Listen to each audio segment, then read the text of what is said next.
والثقلين والفريقين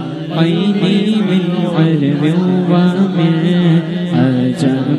مولاي صل وسلم دائما أبدا يا ربي بالمصطفى بلغ مقاصدنا يا ربي بالمصطفى بلغ مقاصدنا واغفر لنا ما مضى يا واسع الكرم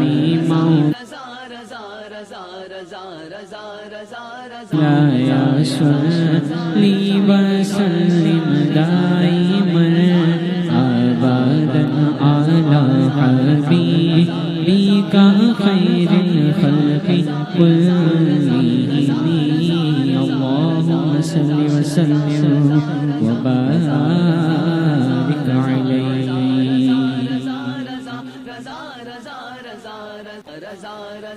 صلى الله عليك يا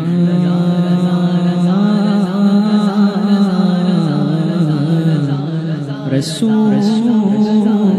الله وسلم عليك يا حبیب اللہ تیرے قدموں میں جو ہے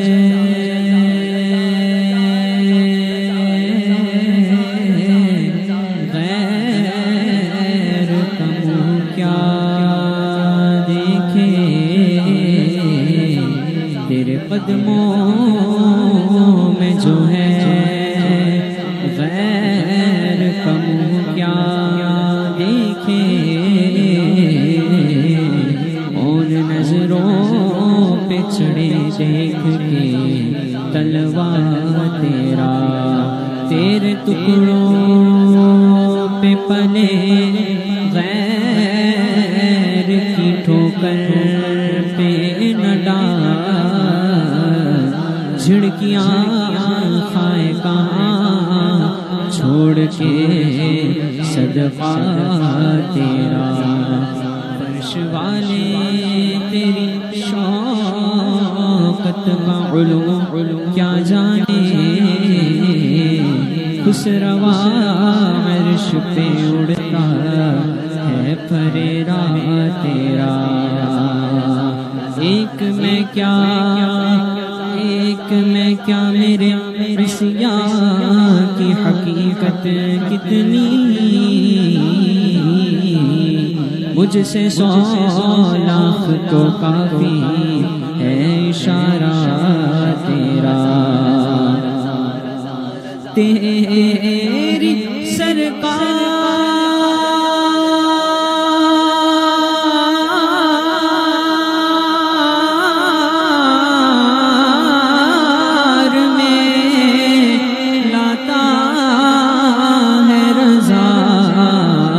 اس کو شفیع جو میرا غوث ہے اور لاڈلا بیٹا تیرا صلی اللہ علیہ یا رسول اللہ وسلم علیہ یا حبیب اللہ صلی اللہ علیہ یا رسول اللہ وسلم علیک یا حبیب اللہ مصطفیٰ ذات یکتا آپ ہے مصطفیٰ ذات یکتا آپ ہے مصطفیٰ ذات یکتا آپ ہے مصطفیٰ ذات یکتا آپ ہے یک نے جس کو یک بنایا آپ ہے یک کو یک بنایا آپ ہیں مصطفیٰ ذات یکتا آپ ہیں یک نے جس کو یک بنایا آپ ہیں آپ کی خاطر بنائے دو جہاں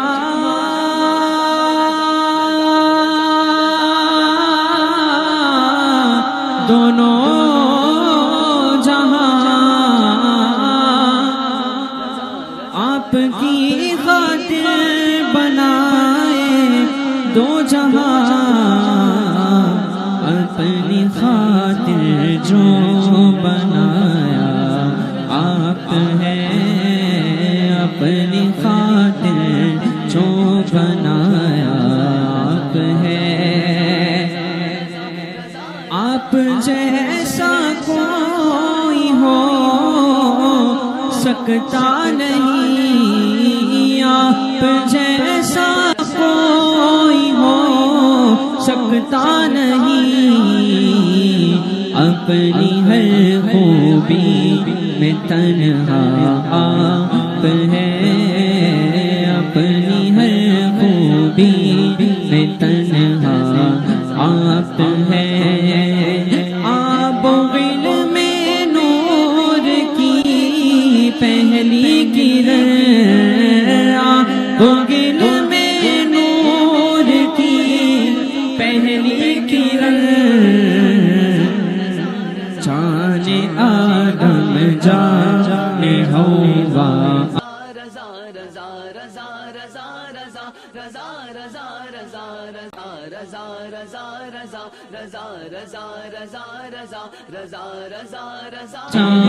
تو دیکھا آپ ہیں آپ کو رب نے کیا اپنا حبیب آپ کو رب نے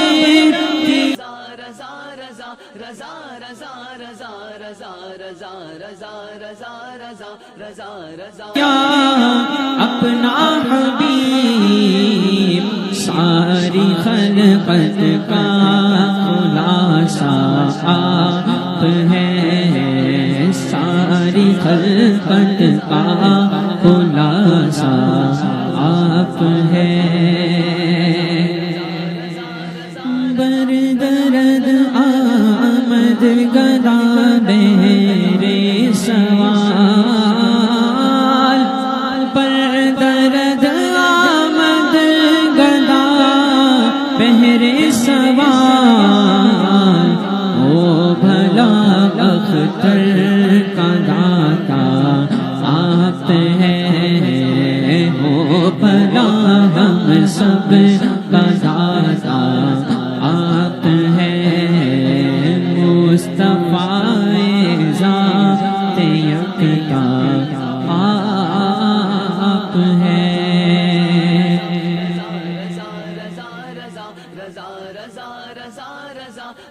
صلی اللہ علیہ یا رسول اللہ وسلم علیہ یا حبیب اللہ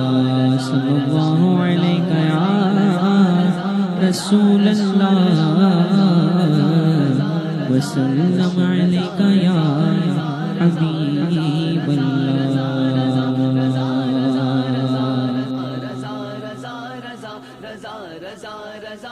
دلہن سنسی مزر کی بندگی اچھی نہیں بلہن سنسی مزر کی بندگی اچھی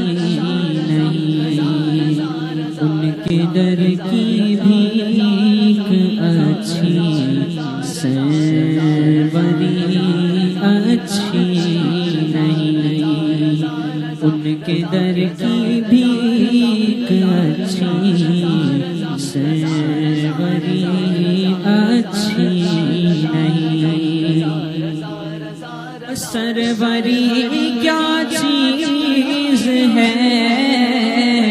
ان کی گدائی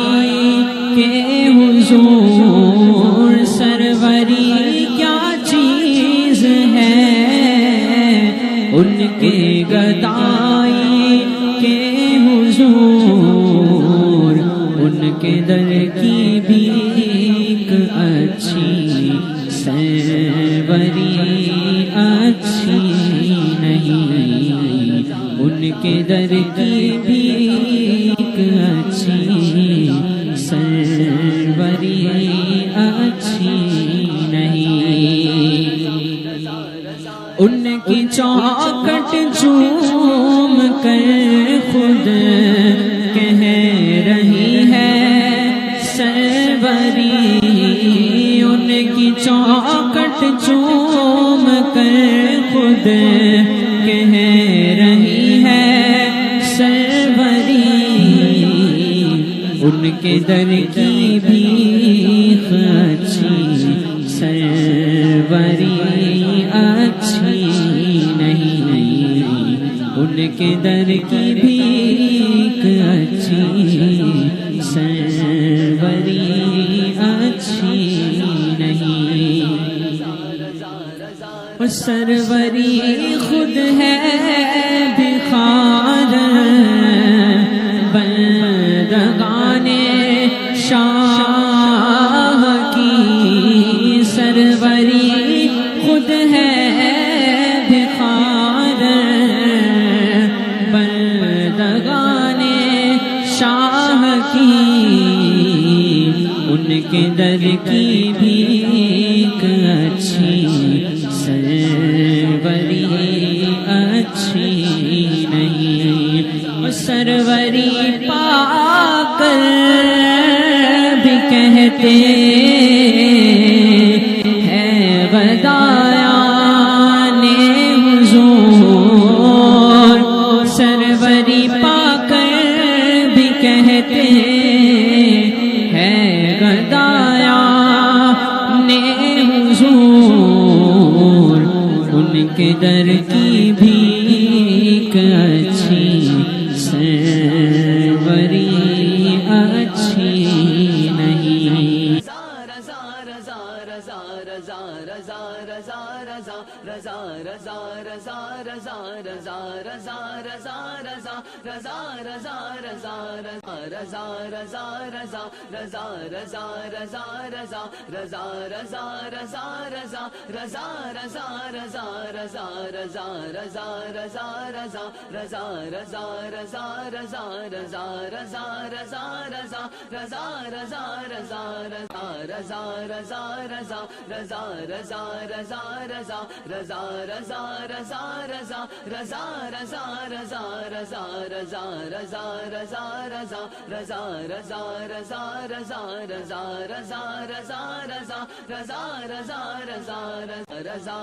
آئے اختر وہ سہانا راگ ہے جس سے نہ خوش ہو پیا وہ راگنی اچھی نہیں، جس سے نہ خوش ہو پیا وہ راگنی اچھی نہیں، ان کے در کی بھیک اچھی، سروری اچھی نہیں۔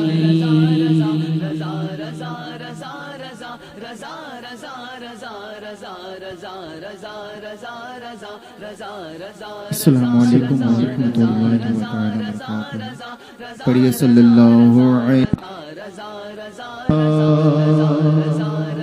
رسول اللہ وسلم علیہ یا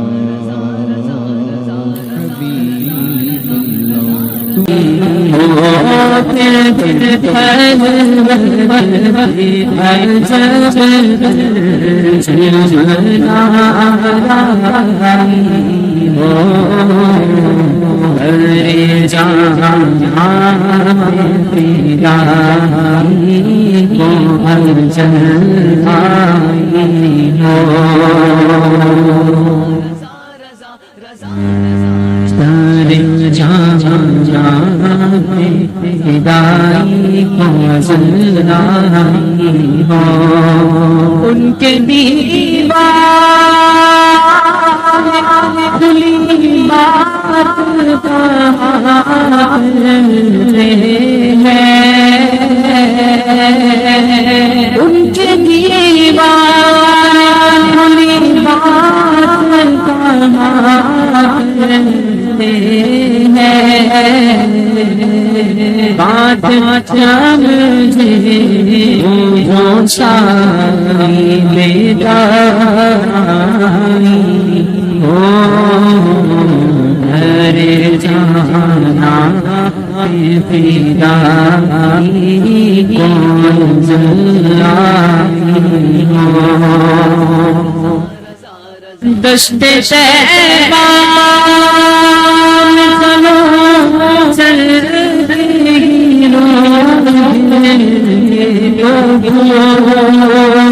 دشت طیبہ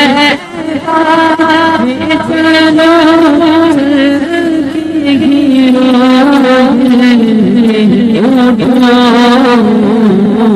چلو میری صدر سے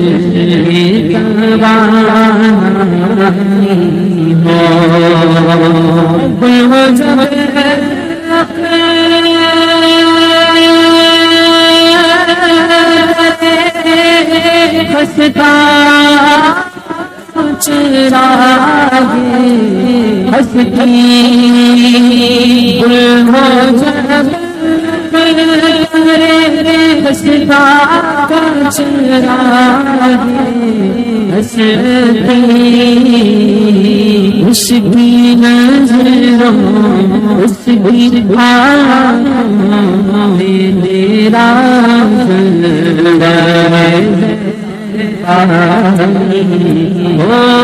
اس کی آنکھوں میں تیرا سے پانی ہو میرے جانا پیدائی کو زندائی ہو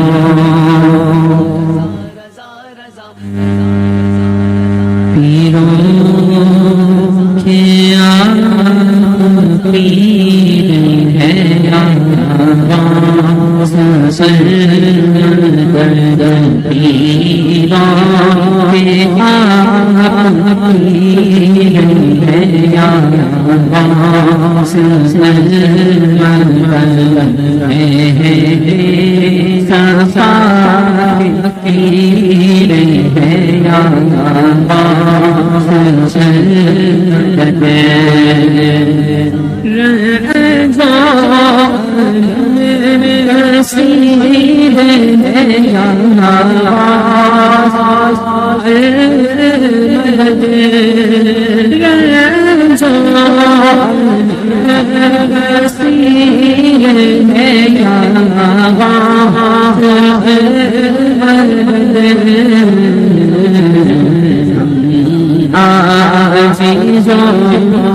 شیر ہے یا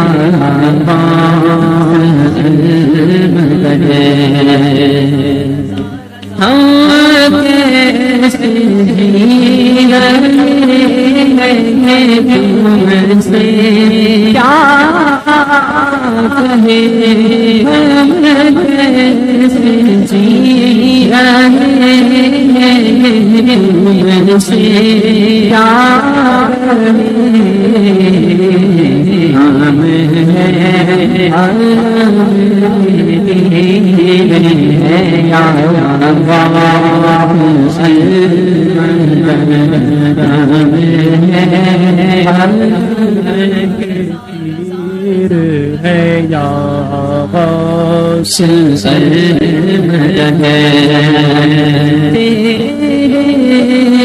ہاتھ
اولیاء سر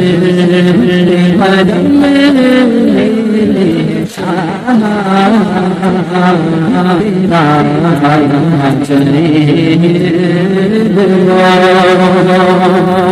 محی الدین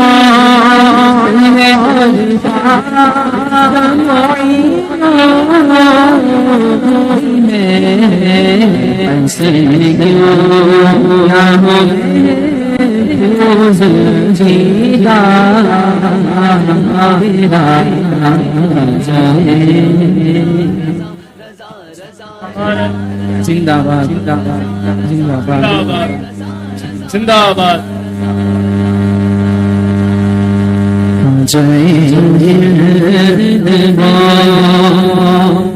صدقہ ہے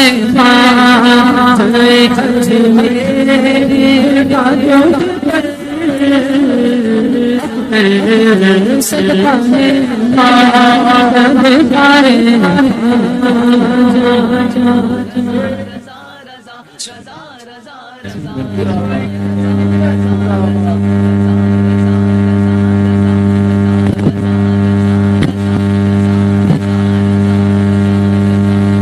صدقہ ہے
درس قانون شریعت کے لیے خلیفہ حضور قائد ملت سید عنایت رسول صاحب قبلہ کی بارگاہ میں عرض کروں کہ اپنے کلمات خیر سے ہم سامعین کے قلوب کو منور و مجلہ فرمائیے۔ آئیے حضرت کا استقبال نعرہ تکبیر و رسالت سے کرتے ہیں۔ نعرہ تکبیر، نعرہ رسالت، نعرہ غوثیہ، مسلک اعلی حضرت، نعرہ تکبیر، نعرہ رسالت۔ نحمده ونصلي ونسلم على رسوله الكريم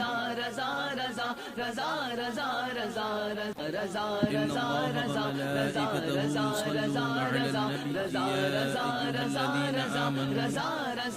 صلوا عليه وسلموا تسليما اللهم صل على سيدنا ونبينا وشفيعنا وحبيبنا ومولانا محمد وعلى آله وأصحابه وبارك وسلم صلاة وسلاما عليك يا رسول الله وعلى آلك وأصحابك يا خير خلق الله۔ عزیزان گرامی، درس قانون شریعت میں نماز کی دوسری شرط ستر عورت کا بیان جاری ہے۔ اکثر مسائل بیان ہو چکے، چند مسائل باقی ہیں۔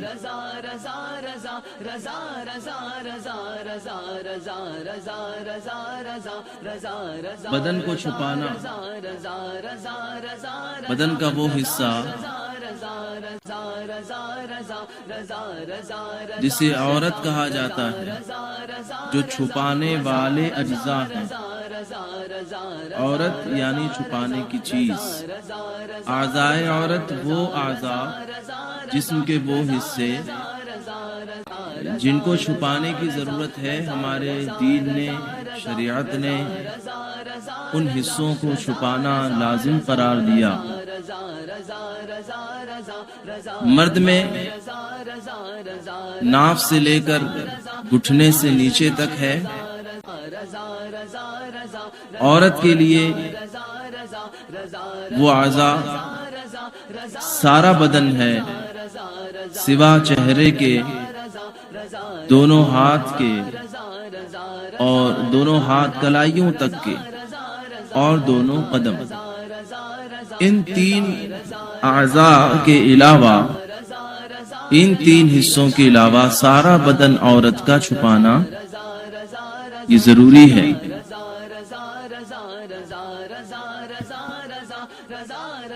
اس سے متعلق مسائل گزرے، آج بھی ایک مسئلہ اسی سے متعلق ہے۔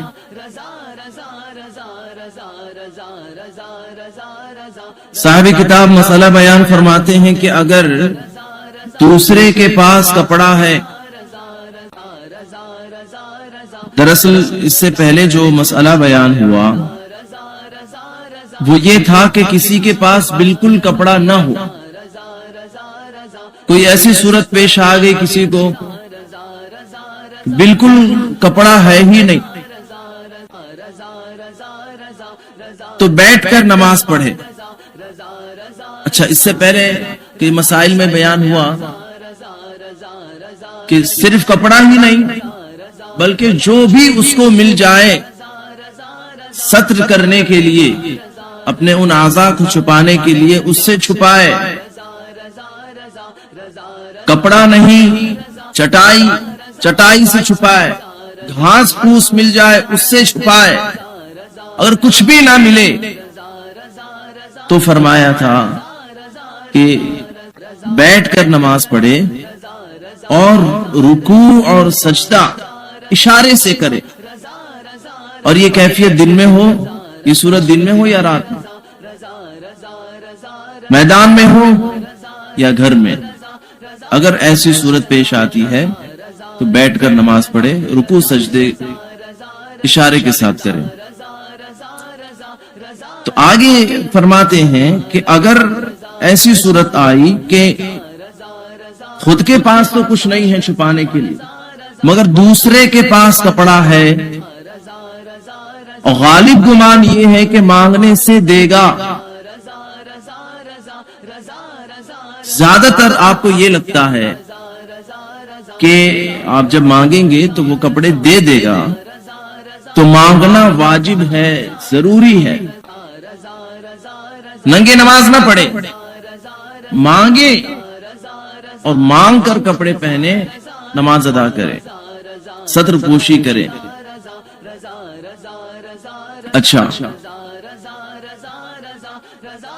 آگے فرماتے ہیں کہ اگر ناپاک کپڑے کے سوا کوئی اور کپڑا نہیں، یعنی کپڑا تو ہے مگر ناپاک ہے، اس کے علاوہ کوئی کپڑا ہے ہی نہیں، پاک کپڑا، کپڑا ہے تو ناپاک ہے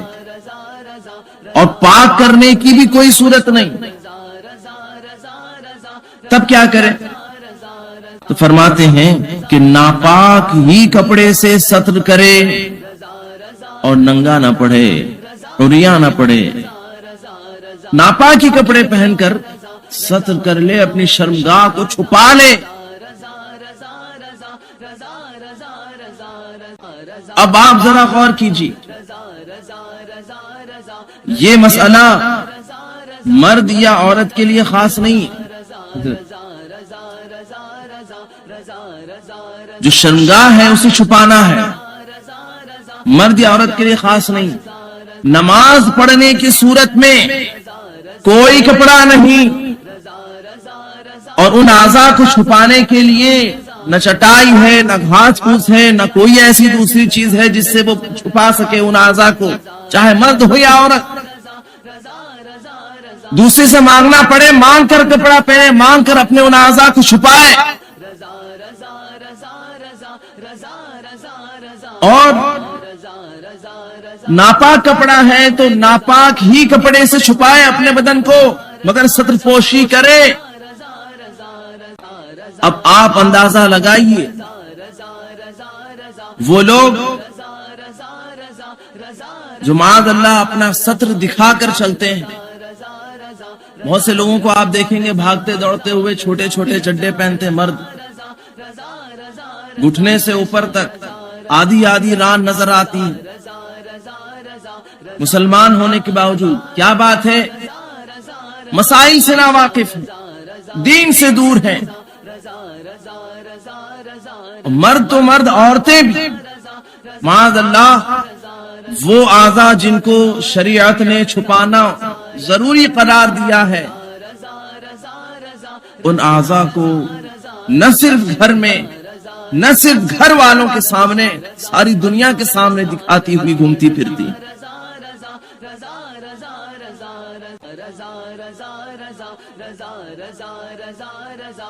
کچھ آستینیں, کچھ کپڑے ایسے ہوتے ہیں جو سلیو لیس ہوتے ہیں کہ آستین نہیں, اور اب کچھ آستینیں ایسی چلی ہیں نیٹ والی آستین, اس کا بھی بڑا چلن. معاذ اللہ راستے میں نیٹ والی آستین پہن کر,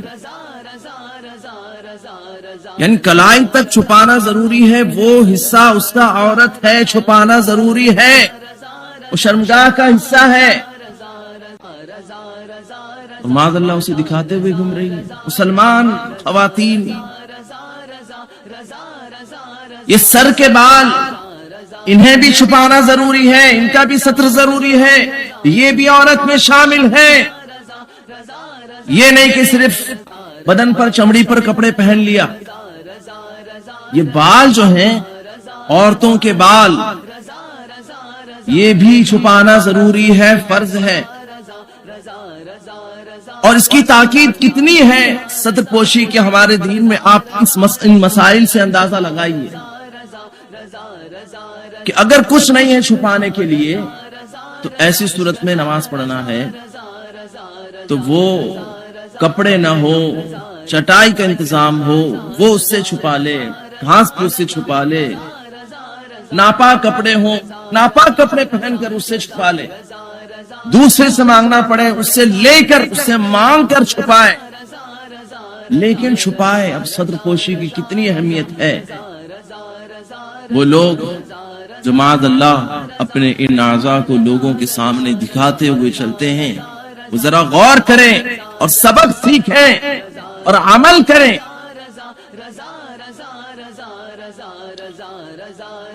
عورتوں کو گھر کے بال, سر کے بال نہ باہر دکھانا ہے, نہ باہر, نہ گھر کے اندر غیر محرم سے چھپانا ضروری. آگے حضرت مسئلہ بیان فرماتے ہیں کہ اگر پورے سطر کے لیے کپڑا نہیں اور اتنا ہے کہ بعض اعضاء کا سطر ہو جائے گا تو اس سے سطر واجب ہے. یعنی اتنا تو کپڑا نہیں ہے کہ جتنا چھپانا ضروری ہے اتنا پورا چھپ جائے, بلکہ تھوڑا سا کپڑا ہے تو جتنا ہے اتنا ہی جو ہے وہ پہن لے, اسی سے جو ہے سطر چھپا لے. اور اس کپڑے سے عورت غلیظہ یعنی آگا پیچھا چھپائے. عورت غلیظہ, یہ جو اعضاء عورت ہیں ان میں عورت غلیظہ آگے اور پیچھے کے مقام کو کہا جاتا ہے. تو اگر اتنا کپڑا ہے کہ وہ سارے اعضاء نہ ڈھک سکیں تو فرمایا کہ عورت غلیظہ یعنی آگے پیچھے کے مقام کو چھپا سکتا ہے تو اسے ہی چھپا لے, اور اس سے بھی کم ہو, اتنا ہو کہ ایک ہی حصہ چھپا سکتا ہے, یا تو آگے کا حصہ یا تو پیچھے کا حصہ, تو ایک ہی کو چھپائے, مگر چھپائے. مسئلہ, اگر کھڑے ہو کر نماز پڑھنے سے چوتھائی سطر کھلتا ہے تو بیٹھ کر پڑھ. اگر چوتھائی سطر کھل جاتا ہے تو یہاں پر نماز کی دوسری شرط سطر عورت کا بیان اور اس سے متعلق مسائل پورے ہوئے.